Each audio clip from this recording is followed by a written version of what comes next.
Mes amis Capricorne, bonjour et bienvenue sur la chaîne Tarot à merveille. Pour votre tirage général, ceux qui me découvrent, soyez les bienvenus. J'espère que vous allez bien. Allez, c'est parti. Vous avez failli ne pas cliquer sur cette vidéo. Quelque chose en vous a hésité, peut être même que vous avez scrollé, que vous êtes passé devant et puis quelque chose vous a ramené ici. Une impulsion, un picotement. Ce genre de sensation qu'on ne peut pas expliquer avec la logique, mais qu'on reconnaît avec le cœur. Et c'est exactement de cette sensation-là que nous allons parler. Parce que cette même impulsion, ce même picotement, c'est le signal que quelqu'un est en route vers vous. Pas quelqu'un que vous attendiez, pas quelqu'un que vous aviez prévu, quelqu'un d'impossible. Et quand je dis impossible, je ne parle pas d'une personne imaginaire ou d'un fantasme. Je parle de quelqu'un dont l'arrivée dans votre vie défie tout ce que votre mental considérait comme probable. Quelqu'un que vous aviez peu être rayé de vos possibilités. Quelqu'un dont la simple idée vous faisait sourire tristement en vous disant non, ça c'est pas pour moi. Eh bien, asseyez-vous confortablement parce que l'univers a un sens de l'humour que votre mental ne comprendra jamais. Avant de vous parler de cette personne, je dois d'abord vous parler de vous, de ce qui s'est passé en vous ces derniers temps. Parce que rien n'arrive par hasard, et surtout pas les rencontres. Une rencontre, c'est le résultat d'un alignement. Deux personnes ne se croisent pas simplement parce qu'elles empruntent le même chemin. Elles se croisent parce qu'elles ont atteint, chacune de leur côté, un point précis de leur évolution. Un point où la rencontre devient non seulement possible, mais nécessaire. Et vous, sans le savoir, vous avez atteint ce point. Repensez aux dernières semaines. Quelque chose a changé dans votre manière de vous percevoir. Ce n'est peut être pas spectaculaire. Ce n'est peut être pas un grand déclic accompagné de violon. C'est plus subtil que ça. Une lassitude qui s'est transformée en tranquillité, un besoin de plaire qui a perdu de sa force, une manière de vous regarder dans le miroir qui a légèrement, presque imperceptiblement changé, comme si, pour la première fois depuis longtemps, vous commenciez à vous voir tel que vous êtes réellement, sans le filtre de vos blessures, sans le voile de vos déceptions passées, juste vous. Et ce que vous avez vu ne vous a pas déplu. Ce glissement intérieur, aussi discret soit-il, a envoyé un signal, pas un signal que vous avez consciemment émis, un signal énergétique, comme une fréquence radio qui change de station. Et quelque part, quelqu'un a capté cette fréquence. Quelqu'un dont la propre station intérieure vient de se régler sur la même longueur d'onde que la vôtre. Cette personne ne sait peut-être pas encore pourquoi elle pense à vous, ou pourquoi quelque chose en elle se tourne dans votre direction, mais elle le sent. Comme vous sentez en ce moment que ces mots vous concernent, je voudrais que vous compreniez quelque chose de fondamental sur la nature des rencontres impossibles. Elles ne se produisent jamais quand on les cherche. Jamais. Et ce n'est pas une cruelle ironie du destin, c'est une mécanique précise. Quand vous cherchez désespérément quelqu'un, vous émettez une énergie de manque. Et le manque attire le manque. Vous attirez des personnes qui manquent elles aussi de quelque chose. Et ensemble, vous essayez de combler des vides avec d'autres vides. Ce n'est pas une rencontre, c'est un arrangement de survie. Mais quand vous cessez de chercher, quand vous commencez à habiter votre propre vie avec une forme de plénitude, même imparfaite, même fragile, quelque chose se déverrouille. Vous passez de l'énergie du besoin à l'énergie de l'accueil. Et l'accueil est magnétique. L'accueil ne court après personne. Il ouvre la porte et attend avec confiance. Il dit « Je suis entier. Et si quelqu'un vient enrichir cette entièreté, alors ce sera un miracle choisi. » Pas un pansement sur une blessure. C'est exactement l'énergie que vous dégagez en ce moment. Et c'est pour cela que cette personne impossible peut enfin se manifester. Parlons maintenant des signes. Parce que les signes sont déjà là. Vous ne les avez être pas identifiés comme tels, mais ils parsèment votre quotidien depuis quelque temps. Le premier signe, c'est la nostalgie sans objet. Vous avez ressenti récemment une forme de nostalgie étrange. Pas la nostalgie d'un souvenir précis ou d'une personne en particulier. Une nostalgie diffuse, comme si votre cœur se souvenait de quelque chose qui n'a pas encore eu lieu. Comme si une partie de vous était déjà connectée à un moment futur et le regrettait par avance, tant il est beau. Cette nostalgie du futur, c'est votre âme qui perçoit ce qui arrive avant que votre mental ne puisse le conceptualiser. Le deuxième signe, c'est un changement dans vos goûts, quelque chose de très concret. Peut être que vous écoutez des musiques différentes, peut être que vous êtes attiré par des endroits que vous ne fréquentiez pas avant, peut être que vous avez soudain envie de prendre soin de vous d'une manière nouvelle, de changer un détail dans votre apparence, de réarranger un espace de votre maison. Ces changements apparemment anodins ne sont pas anodins du tout. Votre être tout entier se prépare. Il fait de la place. Il réorganise votre monde extérieur pour qu'il corresponde au monde intérieur qui est en train de naître. Et dans ce monde intérieur nouveau, il y a une place pour quelqu'un. Une place que vous n'avez pas créée volontairement. Elle s'est créée toute seule, comme une clairière qui s'ouvre au milieu d'une forêt dense. Le troisième signe est plus troublant. Ce sont les rêves. Pas nécessairement des rêves clairs avec un visage ou un nom. Plutôt des rêves de sensations. Vous vous réveillez avec l'impression d'avoir été en présence de quelqu'un.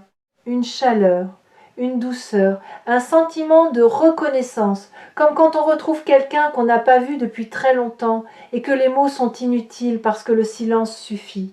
Ces rêves sont des avant-goûts, des fragments de ce qui vient. Et il y a un quatrième signe plus discret mais tout aussi révélateur.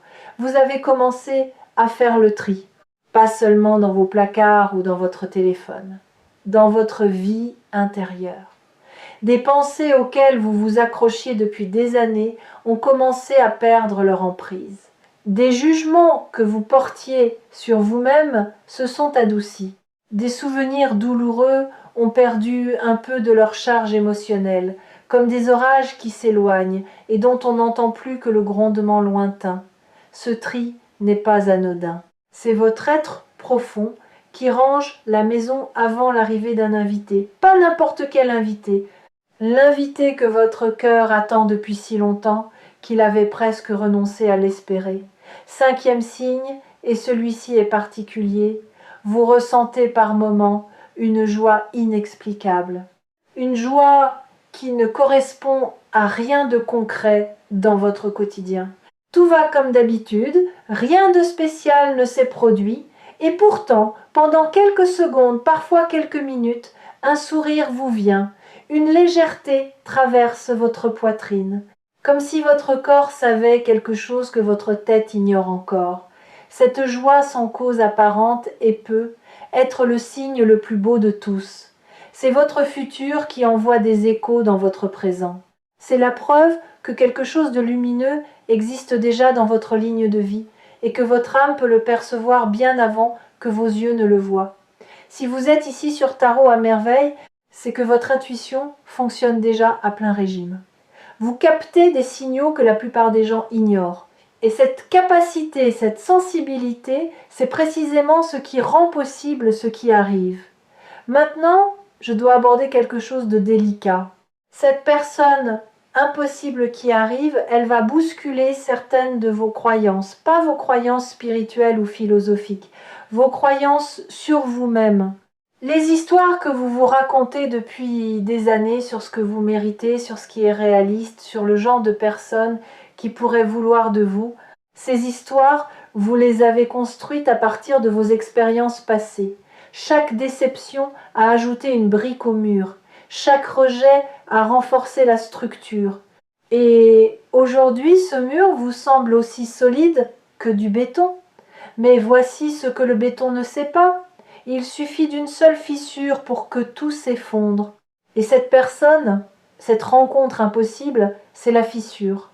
Pas une fissure destructrice, une fissure libératrice. Celle par laquelle la lumière va entrer dans un espace que vous gardiez scellé depuis trop longtemps, Vous allez résister, c'est normal.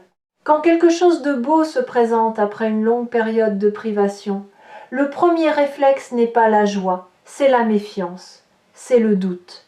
C'est cette petite voix qui murmure « Attention, c'est trop beau pour être vrai ». Cette voix n'est pas votre ennemie. Elle est la gardienne de vos anciennes blessures. Elle fait son travail. Elle essaie de vous protéger, mais sa protection est devenue votre prison. Et il est temps de lui dire, avec douceur, avec gratitude même, merci de m'avoir protégé. Mais je n'ai plus besoin de cette protection. Je suis prêt à recevoir. Recevoir, c'est un verbe que vous avez désappris, vous savez donner, vous savez soutenir, écouter, porter, consoler. Mais recevoir, c'est autre chose.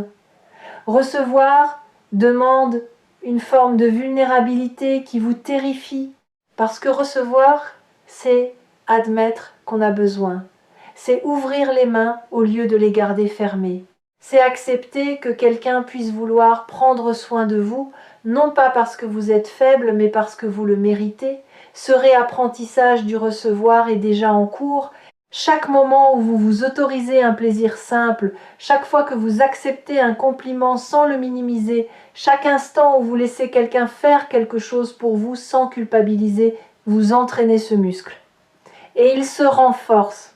Cette personne qui arrive va vous offrir quelque chose que vous n'avez jamais véritablement eu. Pas des cadeaux matériels, pas des promesses grandioses, quelque chose de beaucoup plus rare, de la constance.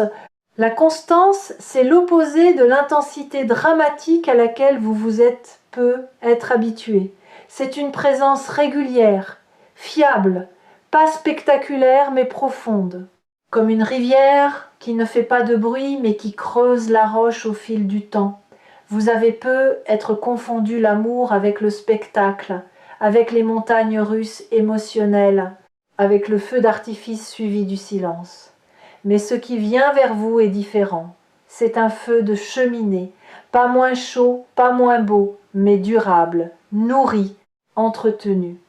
Et avec cette constance viendra quelque chose d'encore plus précieux, le droit d'être ordinaire, le droit de ne pas être parfait, le droit d'avoir des jours où vous n'êtes pas drôle, pas brillant, pas inspirant, des jours où vous êtes simplement fatigué, silencieux, vulnérable, et cette personne sera là quand même, pas par obligation, pas par pitié, par choix, par un choix renouvelé chaque matin. C'est ça le véritable miracle, pas la rencontre elle-même, mais le lendemain de la rencontre, et le surlendemain, et tous les jours qui suivent où cette personne continue de choisir d'être là dans le simple et dans le complexe, dans la joie et dans le doute, laissez-moi vous dire quelque chose sur le mot impossible.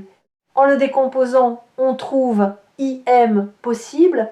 Ce qui est impossible ne l'est que dans le cadre de ce que nous connaissons déjà, mais la vie ne se limite pas à ce que nous connaissons, elle déborde constamment les frontières de notre imagination. Les plus belles choses qui vous sont arrivées, si vous y repensez honnêtement, étaient-elles prévues? Les aviez-vous planifiées? Où sont-elles apparues dans les interstices, dans les moments où vous aviez lâché le contrôle, dans les espaces que vous n'aviez pas organisés? L'impossible se niche toujours là où le contrôle s'arrête. Et c'est une bonne nouvelle, parce que cela signifie que vous n'avez rien à faire pour provoquer ce qui vient. Vous n'avez pas besoin de stratégie, pas besoin de plan, pas besoin de vous rendre plus intéressant, plus attrayant, plus quoi que ce soit. Vous avez besoin d'être, simplement être, dans votre vérité, dans votre authenticité, même bancale, même imparfaite. Parce que c'est cette authenticité-là, celle qui ne triche pas, celle qui ne joue pas de rôle, qui est le véritable aimant. Il y a un phénomène que j'observe souvent et qui me fascine. Juste avant qu'une grande rencontre se produise, la vie crée ce que j'appelle un silence, un espace vide, une période où rien ne semble bouger, où vous avez l'impression d'être en suspens, pas malheureux, pas heureux, juste en attente de quelque chose que vous ne pouvez pas nommer. Si c'est ce que vous vivez en ce moment, c'est l'un des signes les plus puissants. Ce silence n'est pas un vide. C'est un espace sacré. C'est la respiration que la vie prend avant de vous offrir quelque chose de grand. Comme le silence entre deux notes de musique qui donne sa beauté à la mélodie. Ne remplissez pas ce silence avec de l'agitation. Ne le comblez pas avec des distractions.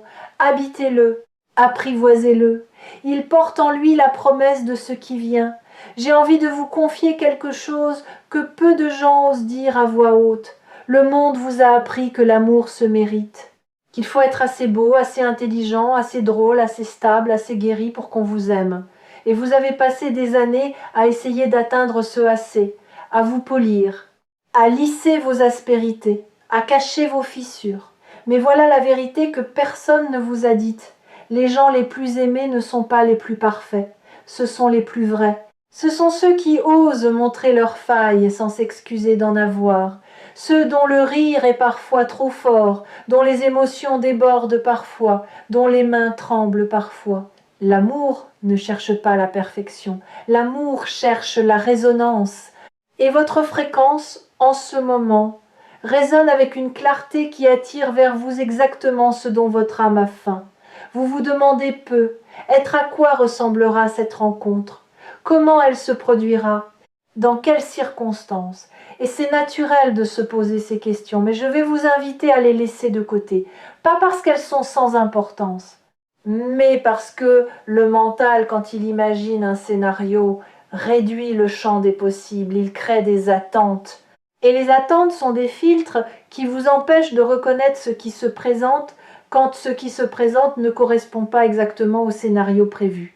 Combien de miracles avez-vous manqué parce qu'ils ne ressemblaient pas à l'idée que vous vous en faisiez? Cette fois, essayez autre chose. Au lieu d'imaginer le comment, cultivez le ressenti. Comment voulez-vous vous sentir? En paix, reconnu, vu, aimé sans condition. Libre d'être vous-même sans masque ni armure. Concentrez-vous sur ces sensations. Laissez-les vivre dans votre corps. Et faites confiance à la vie pour trouver le véhicule parfait pour les livrer jusqu'à vous. Fermez les yeux un instant si vous le pouvez, respirez et dans cette respiration, permettez-vous de ressentir la gratitude pour ce qui n'est pas encore arrivé. C'est un acte de foi puissant. Remercier pour quelque chose qui n'existe pas encore dans votre réalité tangible, c'est envoyer un message clair à l'univers. Je crois en toi. Je fais confiance au timing. Je sais que ce qui m'est destiné ne peut pas me manquer, et que ce qui me manque ne m'était pas destiné. Cette foi n'est pas de la naïveté. C'est la forme la plus élevée d'intelligence émotionnelle, celle qui comprend que la vie a une sagesse propre, une logique qui dépasse la nôtre, et que notre rôle n'est pas de tout contrôler, mais de tout accueillir. Il y a quelque chose d'autre que je perçois pour vous, un lien avec le pardon. Pas le pardon au sens religieux ou moral, le pardon comme acte de libération personnelle. Il y a dans votre passé une blessure relationnelle que vous portez encore, pas comme une plaie ouverte, plutôt comme une cicatrice qui tire parfois, qui rappelle sa présence quand le temps change. Cette blessure a formaté votre manière de vous approcher des autres. Elle a installé des mécanismes de défense si subtils que vous ne les voyez même plus. Vous les prenez pour votre personnalité alors qu'ils sont des réponses à la douleur. Pour que cette personne impossible puisse véritablement entrer dans votre vie, il faut assouplir ces mécanismes. Pas les supprimer d'un coup, les assouplir, les rendre flexibles, comme on étire un muscle raide le matin. Et la clé de cet assouplissement, c'est de reconnaître que la personne qui vous a blessé n'est pas la personne qui arrive, ce sont deux êtres distincts, deux histoires différentes, deux énergies qui n'ont rien en commun. Si vous accueillez la nouvelle personne à travers le filtre de l'ancienne blessure, vous ne verrez pas qui elle est, vous verrez un fantôme. Et on ne peut pas construire avec un fantôme. Le pardon ici n'est pas pour l'autre, il est pour vous. Il est le geste qui dit « Je refuse que mon passé dicte mon avenir. Je refuse que la douleur d'hier réduise la joie de demain. Je mérite une page blanche et je me la donne maintenant. Ce qui rend cette rencontre véritablement miraculeuse, ce n'est pas la personne elle-même, c'est ce qu'elle va déclencher en vous. Un effet miroir d'une puissance rare. Cette personne va vous montrer par sa simple présence des aspects de vous-même que vous aviez oubliés ou reniés, des qualités que vous aviez enterrées sous des couches de prudence, de la tendresse que vous aviez durcie pour vous protéger, de l'espièglerie que vous aviez étouffée pour paraître sérieux, de la passion que vous aviez mise en sourdine pour ne pas déranger. En sa présence, ces parts de vous vont refaire surface, naturellement, sans effort, comme des fleurs qui s'ouvrent quand le soleil revient. Et vous allez vous redécouvrir, vous allez vous dire « Tiens, j'avais oublié que je pouvais rire comme ça. J'avais oublié que je pouvais être aussi léger. J'avais oublié que la vie pouvait avoir ce goût-là. » Et savez-vous ce qui va se passer ensuite? Les gens autour de vous vont le remarquer. Pas parce que vous leur direz quoi que ce soit, mais parce que la lumière se voit. Quand quelqu'un retrouve une part de lui-même qu'il avait perdue, ça se lit dans ses yeux, ça s'entend dans sa voix, ça se ressent dans l'énergie qu'il dégage quand il entre dans une pièce. Certains seront heureux pour vous, d'autres seront déstabilisés, parce que votre transformation leur renvoie un miroir sur ce qu'ils n'osent pas encore faire dans leur propre vie. Ne vous laissez pas freiner par leurs réactions. Votre chemin n'a pas besoin de la permission des autres, il a besoin de votre fidélité à vous-même, à votre vérité, à ce mouvement intérieur qui vous pousse vers l'avant même quand le monde vous invite à rester sur place. Ce n'est pas cette personne qui vous rendra heureux, c'est la version de vous qu'elle éveille qui porte ce bonheur. La nuance est essentielle. Le bonheur ne vient jamais de l'extérieur. Il vient de l'intérieur et parfois il a besoin d'un catalyseur pour se manifester. Cette personne est le catalyseur, mais la matière première, c'est vous. C'est toujours vous. Si vous êtes fidèle au message de Tarot à merveille, vous avez compris depuis longtemps que la vie n'est pas une série d'événements aléatoires, c'est une conversation. Un dialogue permanent entre votre monde intérieur et le monde extérieur. Et ce que vous vivez en ce moment, cette anticipation, cette sensation que quelque chose approche, fait partie de cette conversation. L'univers vous murmure quelque chose. Et votre seul travail, votre unique responsabilité, c'est de rester assez silencieux pour entendre. Dans les temps qui viennent, voici ce que je vous invite à faire. Pas une liste de tâches, pas une méthode en 5 étapes, juste une intention, l'intention de rester ouvert. Quand une opportunité se présente, même petite, même insignifiante en apparence, dites oui. Quand quelqu'un vous tend la main, prenez-la. Quand votre intuition vous pousse vers un lieu, une activité, une conversation, suivez-la sans demander pourquoi. Parce que les miracles ne sonnent pas à la porte avec une pancarte. Ils se glissent dans les détails, dans les marges, dans les moments que vous auriez pu ignorer si vous n'étiez pas attentif. Cette personne impossible va peu apparaître là où vous ne l'attendez pas. Dans un contexte que vous n'aviez pas envisagé, sous une forme que vous n'aviez pas imaginée. Et c'est justement parce qu'elle échappe à vos projections qu'elle est un miracle. Un miracle, par définition, c'est ce qui dépasse notre entendement. Si vous pouviez le prévoir, ce ne serait plus un miracle, ce serait un plan. Et les plans, aussi bien construits soient-ils, ne rivalisent jamais avec la créativité de l'univers. Je veux terminer avec une image. Imaginez que votre vie est un jardin. Pendant longtemps, vous avez planté des graines et certaines n'ont jamais germé. Vous avez arrosé, attendu, espéré. Et le sol restait vide. Vous avez fini par croire que votre terre n'était pas fertile, que quelque chose en vous empêchait les choses de pousser. Mais ce que vous ne voyez pas, c'est que sous la surface, dans l'obscurité de la terre, les racines se formaient lentement, patiemment, sans bruit. Et un matin, sans prévenir, une pousse va percer la surface, fragile mais obstinée, vivante, réelle. Et cette pousse, c'est le début de tout ce que vous avez semé. de tout ce en quoi vous avez cru même quand rien ne poussait, de tout l'amour que vous avez donné et qui revient enfin vers vous. Cette pousse est en train de percer. En ce moment même, merci d'avoir écouté jusqu'ici. Merci de votre confiance. Merci de votre présence. Vous êtes plus proche que vous ne le croyez de ce que votre cœur désire le plus. Alors ne lâchez pas. Pas maintenant. Pas si près du miracle. Et si ces mots ont touché quelque chose en vous, gardez Tarot à merveille près de votre cœur. Revenez quand vous avez besoin d'un rappel, d'un souffle, d'une confirmation que ce que vous ressentez est vrai. Prenez soin de votre jardin. La plus belle floraison de votre vie est sur le point de commencer.